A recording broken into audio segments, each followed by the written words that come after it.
Letter 359. To a brother minister. Judgment of a draft or minute of a petition to have been presented to the Committee of Estates by those ministers who were then prisoners in the Castle of Edinburgh for that other well-known petition to His Majesty, about which they were when seized upon and made prisoners. But that no man may mistake or judge amiss of persons, so fixed in the cause and faithful in their generations, know that this draft was not sent to Mr. Rutherford as a paper concluded and condescended among these brethren, whose love to truth made them in all things so tender that they were ever fond to abstain from all appearance of evil. It was more like the suggestion of some other men, wherein was laid before them what kind of address would most probably please, waiving the just measures of what was simply duty in their circumstances, than anything flowing from themselves as the product of a mature deliberation. And secondly, know which confirmeth what was said, that whatever it was, or whoever gave the rise to it, yet it was never made use of, nor presented to the Committee of Estates by any of these faithful men, whose praise for their fidelity, fixedness, real and untainted integrity is in the churches of Christ. Note by Mr. Robert M. Wood, the original editor of Rutherford's letters. Dear brother, I am, as ye know, straitened as another suffering man, but dare not petition this committee.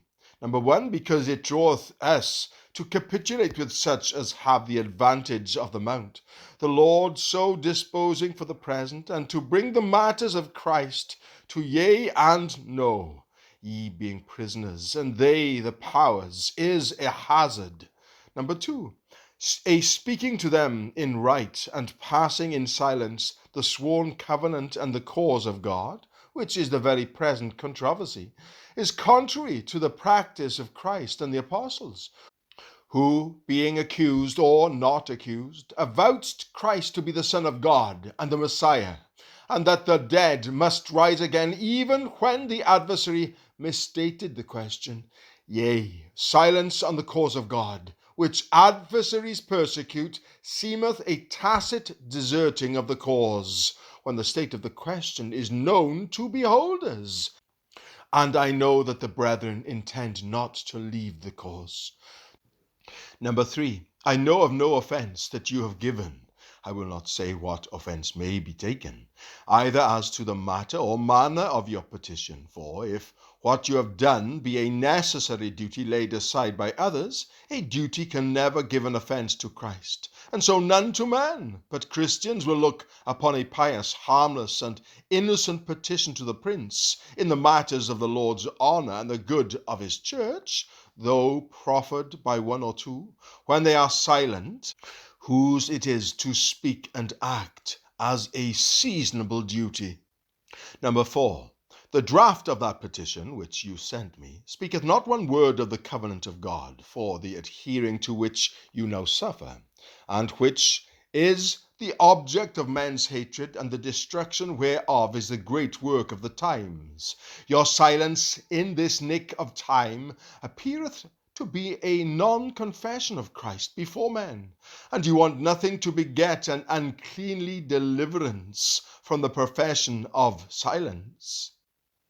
Number five, there is a promise and real purpose, as the petition saith, to live peaceably under the king's authority. But, number one, ye do not answer candidly and ingenuously the mind of the rulers who, to your knowledge, mean a far other thing by authority than ye do. For ye mean his just authority, his authority in the Lord, and his just greatness in the maintenance of true religion, as in the covenant, confession of faith, and catechisms, is expressed from the word of God. They mean his supreme authority and absolute prerogative above laws, as their acts make clear, and as their practice is, for they refused to such as were unwilling to subscribe their bond to add authority in the Lord, or just and lawful authority, or authority as it is expressed in the covenant.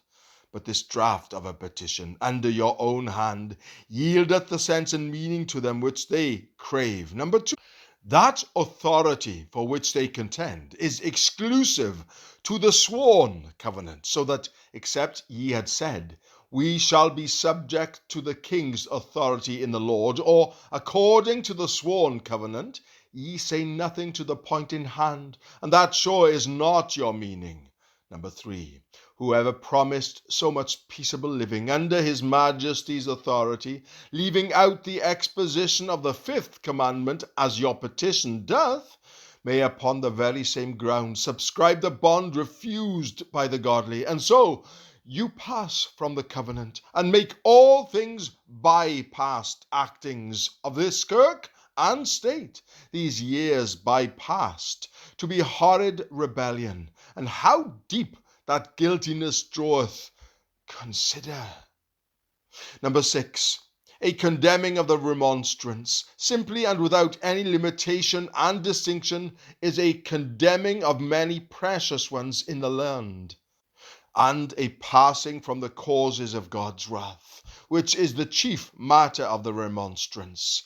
Number 7, that nothing is before your eyes, but the exoneration of your conscience is indeed believed by the godly who know you, but a passing in silence of the honest materials in your former petition to his majesty seemeth to be a deserting thereof, since in all your petition ye do not once say he cannot but adhere to that pious petition as your necessary duty, and that ye intend in the petition the happiness of his majesty is also believed.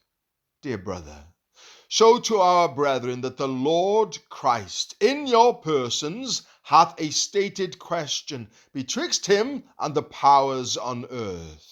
The only wise God lead you now, when he hath brought you forth in public, so to act as if ye did see Christ by you and beholding you. It is easy for such as are on the shore to throw a counsel to those that are tossed in the sea, but only by living faith and by fetching strength and comfort from Christ can you be victorious and have right to the precious promises of the tree of life, of the hidden manna, of the gifted morning star, and the like, made to those who overcome, to whose strength and grace, brethren, who desire with me to remember you, do recommend you. I am, dear brother, yours in the Lord, Samuel Rutherford, St. Andrews, 1660.